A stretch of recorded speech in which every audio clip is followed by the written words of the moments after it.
To the family of Irvo Otieno,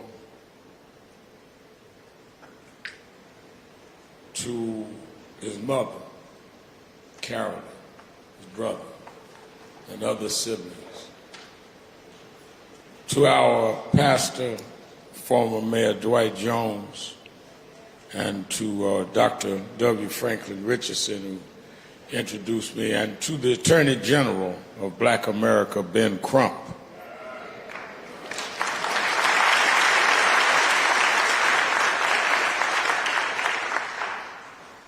And to all of the clergy and you that are here.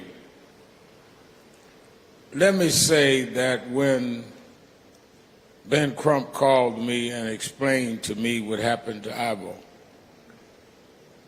and I talked later that day to Carolyn and the brother,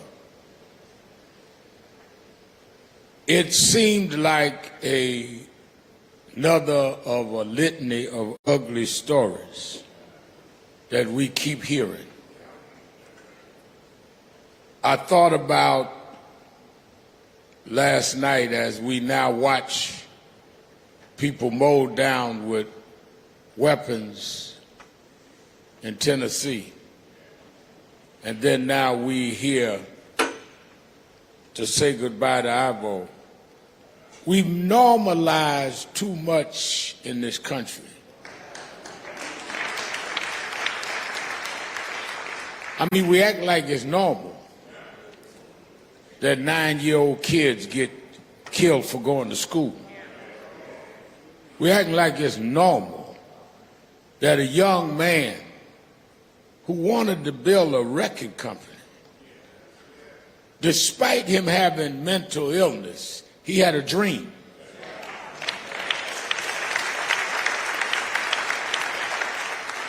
And if he could dream past his illness, what is your excuse not to get structured where people that have mental illness can be dealt with in a sane manner?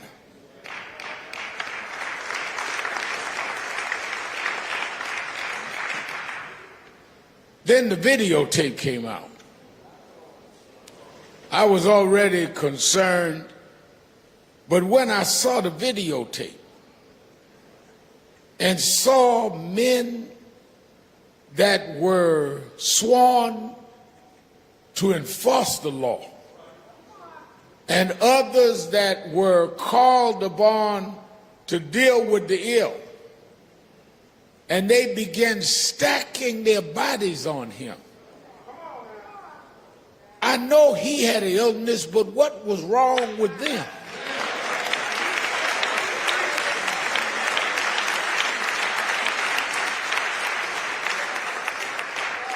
Irvo's family called you because he had a problem. But I come to Virginia today to ask, what's your problem? I mean, what kind of sickness would make men pile on a man that's already handcuffed and shackled? Did you think we wouldn't come and stand with them? Did you think you'd write some excuses on some paper and no one would look? Did you think he didn't mean anything to anybody but his mama? That no one would protest but his brother? No, I don't care what you thought. We're here today because all of us have some mentally ill challenges in our family, and this is not how you treat people.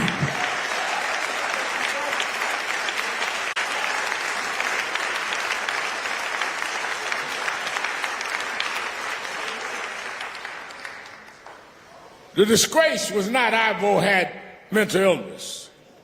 The disgrace is how you treated Irvo. And you do it all over the country. All of us have people that are mentally challenged. The question is, why are law enforcement not equipped to handle the mentally challenged.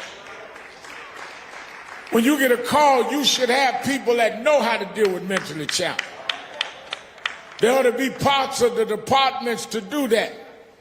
But to tackle him like you're in a football field and to pile on him like there's no human life, you know he couldn't fight back. He was handcuffed and shackled.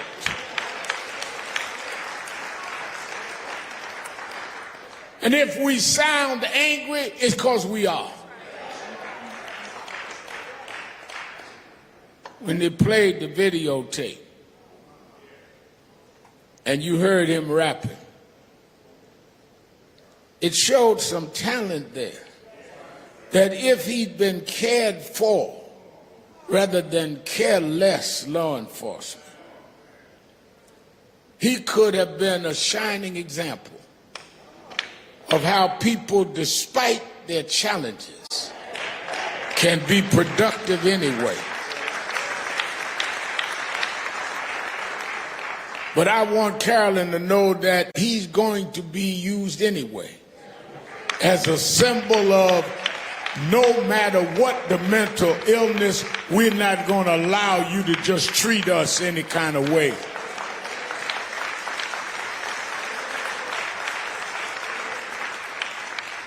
Well, you know, Reverend Al, he had a mental illness. Yeah, I do know.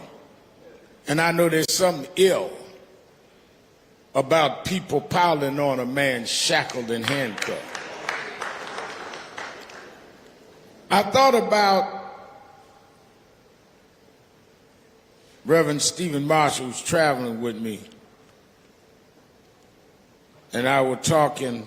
I thought about in the book of St. Mark, 9th chapter, talks about, I'm going to read just 2 verses. It says, when they came to the other disciples, they saw a large crowd around them and the teachers of the law arguing with them.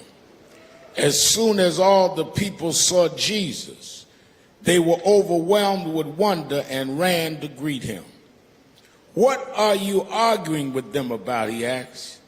A man in the crowd answered, Teacher, I brought you my son, who is possessed by a spirit that has robbed him of speech. Whenever it seizes him, it throws him to the ground. He foams at the mouth, gnashes his teeth, and becomes rigid. I asked your disciples to drive out the spirit, but they could not.